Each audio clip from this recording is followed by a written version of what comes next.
नमस्कार दोस्तों, स्वागत है एक बार फिर से चैनल में। दोस्तों, जीएसटी की 55th जो काउंसिल की मीटिंग थी वो 21 तारीख को ख़त्म हो गई है और उसमें कुछ इम्पोर्टेंट अपडेट जो है रिकमेंडेशन निकल कर सामने आया है, जिसे हम लोग आज डिस्कस करने वाले हैं इस वीडियो में।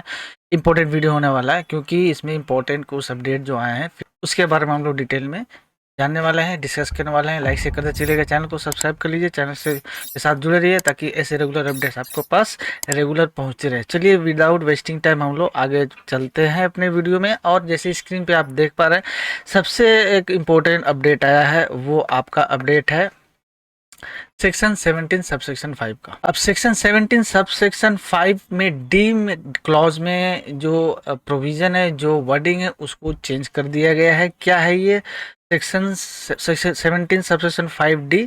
तो सेक्शन 17 का जो डी क्लॉज है 5 का, वो बताता है कि भाई आप इनपुट टैक्स क्रेडिट अपना नहीं ले सकते। किस चीज़ का? अगर आप कोई भी कंस्ट्रक्शन करते हैं, इमूवेबल प्रॉपर्टी का कंस्ट्रक्शन अगर आप करते हैं और वो अपने ओन अकाउंट पे करते हैं, और जो इमूवेबल प्रॉपर्टी बनाते हैं वो अदर देन प्लांट और मशीनरी अगर हो, तो यहाँ पे प्लांट और मशीनरी दिया गया है। ठीक है, तो उसके लिए आप इनपुट टैक्स क्रेडिट आपका 17(5) में ब्लॉक रहेगा क्लॉज डी के अंतर्गत। अब इसी को यहाँ पे वर्डिंग को प्लांट और मशीनरी है उसको इसमें चेंज कर दिया गया है। कि क्या चेंज आया है, ऊपर में देख पा रहे हैं, प्लांट और मशीनरी को अब चेंज करके प्लांट एंड मशीनरी कर दिया गया है। ठीक है, अब यहाँ पे वर्डिंग जो है चेंज कर दिया गया है, प्लांट और मशीनरी की जगह प्लांट एंड मशीनरी किया जाएगा। ऐसे एक या बहुत से केस चल रहे हैं कि जिनका कंस्ट्रक्शन का, जिनका मान लीजिए ऐसा बिजनेस है जो कि कंस्ट्रक्शन करते हैं और वो उस पे मान लीजिए रेंटल वगैरह देते हैं अपना घर, और या जो भी अपने प्रीमिसेस बनाते हैं, तो उन लोगों के लिए आईटीसी क्लेम होना चाहिए। इसको लेकर बहुत सारे इम्पोर्टेंट केसेस भी चले, जिसका डिसीजन भी आ गया है। फेवरेबल डिसीजन आया कि आपको इनपुट टैक्स क्रेडिट मिल जाएगा ऐसे करके। उसी के बेसिस पे अब ये जो अपडेट आ गया इसमें कि प्लांट और मशीनरी ना होकर प्लांट एंड मशीनरी हो जाएगा। इस पे एक डिटेल वीडियो सेपरेट हम लोग लाएंगे। ठीक है, तो ये एक इम्पोर्टेंट अपडेट आ गया। इसमें वर्डिंग चेंज हुआ है सेक्शन 17 सबसेक्शन 5 क्लॉज डी के अंदर। दूसरा जो चेंज आया वो चेंज आया भाई, आपका जो 25% आपका एडवांस में पेमेंट करना पड़ता था अगर प्री डिपॉजिट के हिसाब से। अगर आप मान लीजिए कोई भी अपील में जाते हैं, ठीक है, कोई भी अपील अगर पेनल्टी के पर्पज़ के लिए अगर कोई आपके पास ऑर्डर्स आया है, पेनल्टी आपको लगाई है, सिर्फ पेनल्टी पोर्शन, और उसके लिए फर्दर जाना चाहते हैं, आप कोई भी अपील वगैरह में जाना चाहते हैं, तो अब वहाँ पे 25% पहले था, उसको रिड्यूस करके अब आपको सिर्फ 10% का ही वहाँ पे आपको पेमेंट करना पड़ेगा 20% के जगह पे। ठीक है, ये भी एक इम्पोर्टेंट अपडेट है। एग्जांपल के लिए मान लीजिए कि 1 लाख आपका पेनल्टी का कोई ऑर्डर आया है, आप उसे फर्दर जाना चाहते हैं अपील में, तो आपको पहले 25,000 देना पड़ता था, अब सिर्फ 10,000 रुपये आपको वहाँ पे प्री डिपॉजिट करना पड़ेगा। ठीक है, अपील में जाने के लिए। ठीक है, अब एक और इम्पोर्टेंट अपडेट आया भैया, इसमें क्या डेफिनेशन में चेंज है आईएसडी का।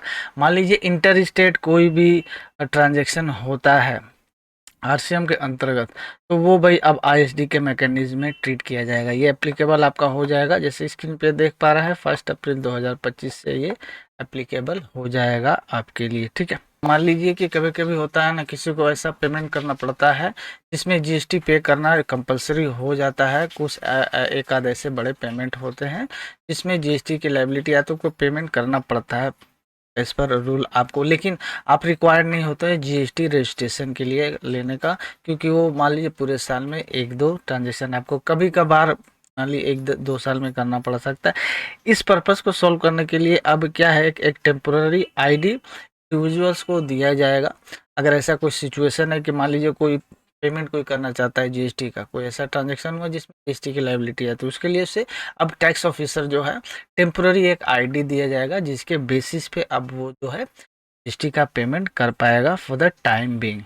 अब कंपोजिशन टैक्स पेयर वालों के लिए एक अपडेट आया है। अब जीएसटी सीएमपी 02 फॉर्म भर के अब वो अपना जो कैटेगरी है वो रजिस्ट्रेशन का चेंज करवा पाएंगे फॉर्म फिलअप करके। ठीक है, कंपोजिशन स्कीम अब मॉडिफाई कर पाएंगे अपना जीएसटी रजिस्ट्रेशन, उसे सिर्फ सीएमपी 02 भरना होगा और वो अपना चेंज कर पाएंगे कैटेगरी को। ठीक है, पुराने गाड़ी का लेन-देन अगर करते हैं जो ट्रेडर, उनके लिए इम्पोर्टेंट अपडेट है। अब क्या है, 12% से बढ़ाकर 18% का टैक्स लगेगा पुराने गाड़ी का अगर सेल वगैरह करते हैं, डील जो करते हैं उनके लिए इम्पोर्टेंट अपडेट है। इसमें उन गाड़ियों को एक्सेम्पशन दिया जाएगा जो कि आपका नोटिफाइड होते हैं, स्पेसिफिक व्हीकल होते हैं जो ऑलरेडी 18% में एग्जिट करते हैं, तो उनका तो कोई 18 ऑलरेडी रहता ही है।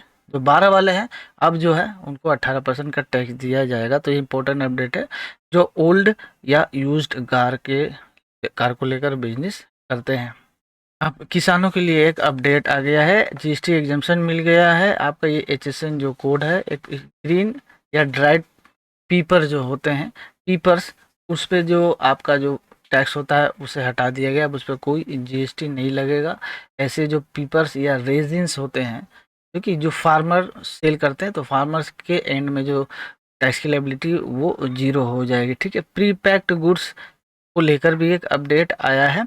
कमोडिटी सोल्ड रिटेल मार्केट में जो पैकेट 25 लीटर या 25 केजी का होगा, जो बिक रहा होगा, जब बिका जाएगा उसे कंसीडर किया जाएगा प्री पैक करके। ठीक है, उसे प्री पैक करके ही माना जाएगा जो, और उसे लेबल किया माना जाएगा। प्री पैक एंड लेबल उसका डेफिनेशन में वो आ जाएगा और उस हिसाब से टैक्स लायबिलिटी उसके ऊपर पड़ेगी। उसी हिसाब से सप्लायर को टैक्स लायबिलिटी देना पड़ेगा। पॉपकॉर्न के ऊपर एक अपडेट आ गया है कि मान लीजिए प्लेन जो पॉपकॉर्न होते हैं जिनमें सॉल्ट और स्पाइस रहते हैं, वो अगर अनपैक्ड है वो 5% जीएसटी उस पर लगेगा। अगर पैक्ड पोजीशन में आते हैं तो 12% का जीएसटी उसमें लगेगा। उसी में अगर कैरामल पॉपकॉर्न है तो वो क्या है, कन्फेक्शनरी और टैक्स कन्फेक्शनरी के अंडर में आएंगे कैटेगरी में, और उन्हें 18% का उस पर भी टैक्स लगेगा। ठीक है, ये क्लेरिफिकेशन दिया गया है इस 55th काउंसिल की मीटिंग में। अब इसमें एक और अपडेट है, no GST on bank penal charges. Bank की तरफ से कभी आपका लेट फी वगैरह का जो पेनल चार्जेस होते हैं उस पर कोई जीएसटी एप्लीकेबल नहीं होगा। ठीक है, तो ये कुछ मुख्य अपडेट है। मेन जो है आपका जो 55th काउंसिल की मीटिंग हुई है पिछले दिन, उससे ये आउटकम आया है। इसके ऊपर जो मेन इम्पोर्टेंट एरिया है उसके ऊपर डेडिकेटेड वीडियो बनेगी। इसके लिए आपको चैनल के साथ जुड़ के रहिए ताकि रेगुलर अपडेट आपको मिलती रहे। इस वीडियो को यहाँ पे ख़त्म करते हैं, मिलते हैं नेक्स्ट वीडियो में। तब तक के लिए थैंक्स फॉर वॉचिंग।